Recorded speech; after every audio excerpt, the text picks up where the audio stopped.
Kenalkan, nama saya Abimanyu Tayuwangga dari kelompok 1. Saya di sini akan menjelaskan mekanika tanah bab 4 tentang plastik limit. Tujuan dari pengujian plastik limit adalah untuk menentukan kadar air di mana tanah mulai beralih dari kondisi plastis ke kondisi semi padat.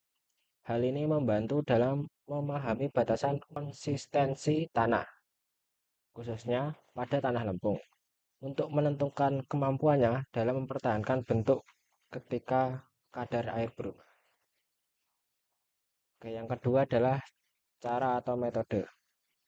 Uji plastik limit dilakukan dengan menggulung tanah yang telah dicampurkan dengan air hingga membentuk benang tipis dengan diameter 3,2 mm atau sepanjang dengan alat pembanding. Jika tanah mulai retak atau hancur pada diameter ini, maka kadar air tersebut dicatat sebagai plastik limit.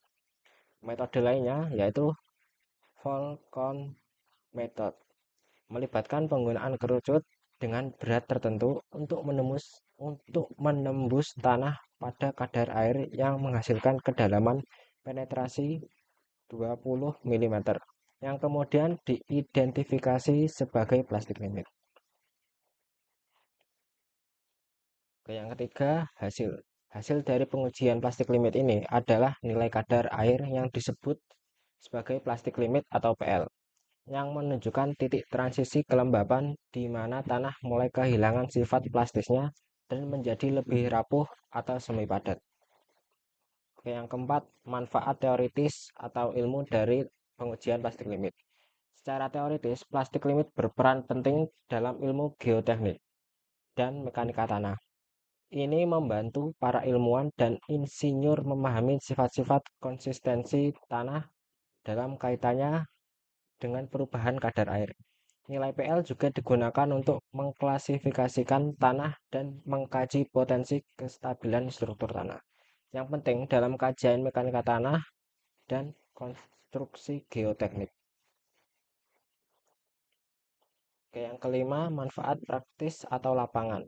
Di lapangan, pengujian plastik limit digunakan untuk menilai kesesuaian tanah sebagai material dasar untuk pembangunan.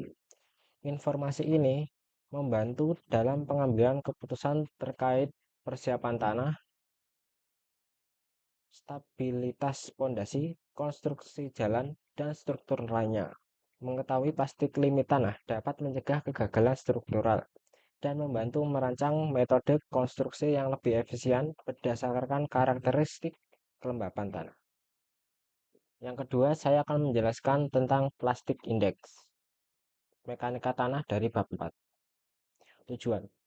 Tujuan dari penentuan plastisi indeks atau PI adalah untuk mengukur rentang kelembapan di mana tanah masih memiliki sifat plastis. Hal ini membantu dalam mengklasifikasi tanah, terutama dalam mengidentifikasi seberapa plastis tanah tersebut. Cara atau metode. Plastik limit dihitung dengan rumus sederhana, yaitu PI sama dengan LL dikurang PL, di mana LL adalah liquid limit, yaitu kadar air maksimum di mana tanah berubah menjadi cair, dan PL adalah plastik limit, kadar air minimum di mana tanah mulai retak atau hancur ketika digulung. Nilai-nilai LL dan PL diperoleh dari pengujian laboratorium. Hasil. Hasil dari perhitungan PI adalah nilai numerik yang menunjukkan rentang kadar air untuk kondisi plastis tanah. Nilai PI ini dapat bervariasi. Tanah dengan PI rendah menunjukkan plastisitas rendah atau bahkan non-plastik, tidak mudah berubah bentuk.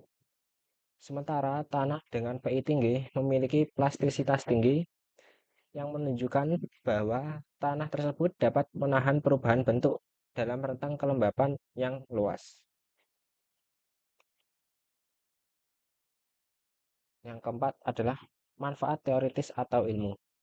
Dari sisi teori, plastik indeks penting dalam memahami perilaku tanah, khususnya dalam ilmu mekanika tanah dan geoteknik. PI berperan sebagai indikator karakteristik fisik tanah dan sangat bermanfaat dalam sistem klasifikasi tanah seperti Unified Soil Classification System atau USCS. PI juga membantu dalam analisis stabilitas tanah yang penting dalam perencanaan struktur dan konstruksi. Yang terakhir, manfaat praktis atau lapangan. Di lapangan, informasi tentang PI sangat berguna dalam menentukan kemampuan tanah untuk mendukung konstruksi. Misalnya, tanah dengan PI tinggi mungkin kurang stabil dan membutuhkan perlakuan tambahan seperti pemadatan atau stabilisasi kimia untuk digunakan dalam fondasi. Tanah dengan PI rendah umumnya lebih stabil dan dapat digunakan lebih langsung sebagai material fondasi atau lapis dasar. Oke, sekian penjelasan dari saya untuk PL dan PI. Apabila ada salah kata, saya mohon maaf.